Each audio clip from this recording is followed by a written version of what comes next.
Hi, I'm Jonah. I'm the product marketing manager at Sports Reference, and I'm joined by Dan. Dan, how's it going? I'm doing well. How about you? I'm doing good. What do you do here at Sports Reference? I am a principal software engineer. Uh, just as it sounds, I work as a developer. I work across all the sports, mainly with database work and sports data. And I guess since it's relevant to this story of cWPA, what did you do before you came here? Before Sports Reference, it was this was my hobby, I guess, my passion project. But I ran a website called the Baseball Gauge, which used wins above replacement and win probability stats to kind of gauge events and players and teams in baseball history. So I guess kind of in your own words, how would you explain what cWPA is to someone who has never heard of it before? Sure. CWPA, which stands for Championship Win Probability Added, attempts to measure the impact that a play or a player has on their team's chances of winning the World Series. So, for example, a cWPA of 2 percentage points indicates that that player or play increased their team's chances of winning the World Series by 2 percentage points. It's really a story stat. It's not so much to gauge like I guess how good a player is. Maybe something like wins above replacement would be better for that, but it's to tell a story to give an idea of how impactful a situation is, a play is, and yeah, I mean the whole point of Major League Baseball is to win the World Series, and it measures how how plays impact those chances. What inspired you to put this on the baseball gauge initially and bring it over to baseball reference? So this was probably around 2015. Ben Lindbergh, who was writing for The Ringer at the time, I believe, approached me about uh, working on a piece that he was working on that would attempt to in this at this time it was for the regular season to see which player had the biggest impact on their team's chances of winning the World Series, and he was trying to write a piece on Anthony Rizzo at the time, and I kind of put something together to kind of calculate win probability added, and then putting it on a season level for the championship, and essentially that kind of led me to then creating a whole project that included every play that we have in like the retro sheet database to kind of put a number on every single play that we have in our database. Was there a trial and error process in that? Was there any sort of like challenges that came up as you were trying to build this out?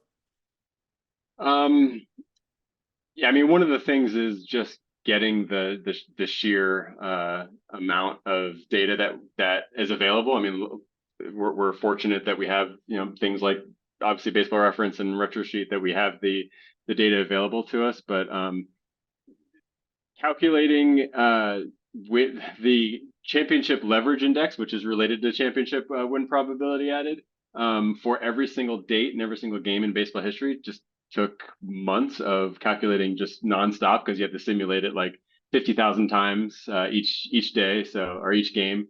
So it really was just the amount of time it took.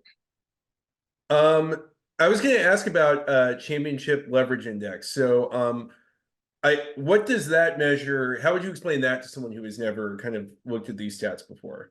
Sure. So where cWPA kind of looks at the outcome of the play, and it looks at what the championship win probability is at the end of the play versus what it was before the play. So the difference there is how much you gained or lost.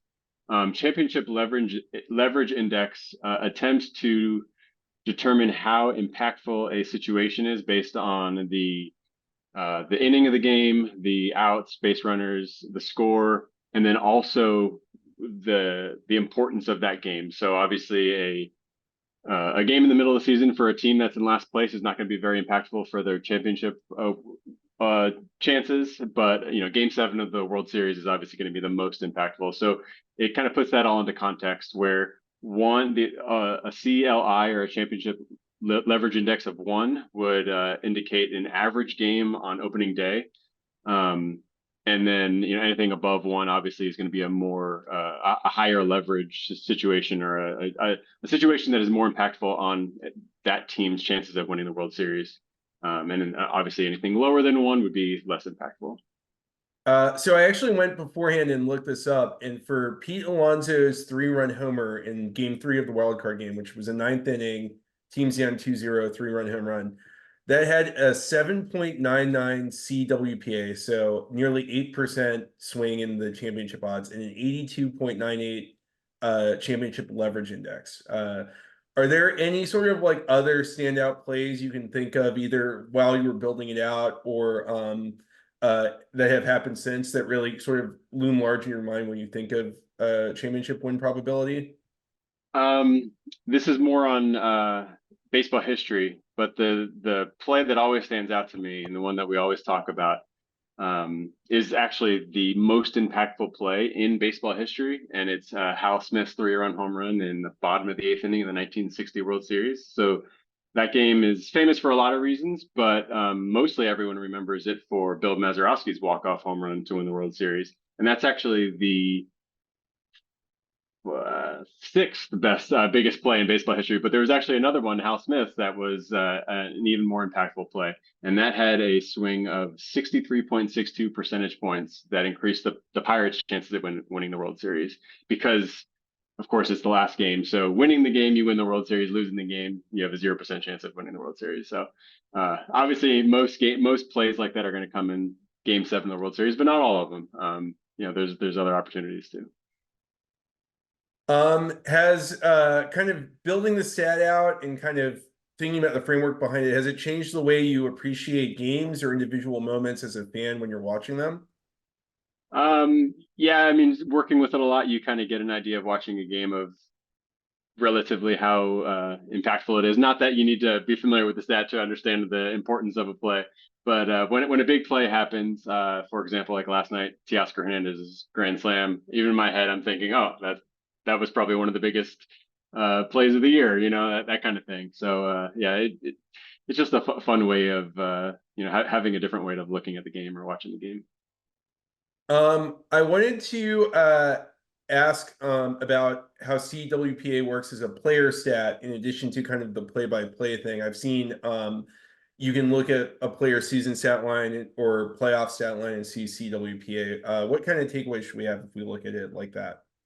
I think the biggest thing is that, like I said earlier, it's a story stat, so it kind of shows just how much impact a player had.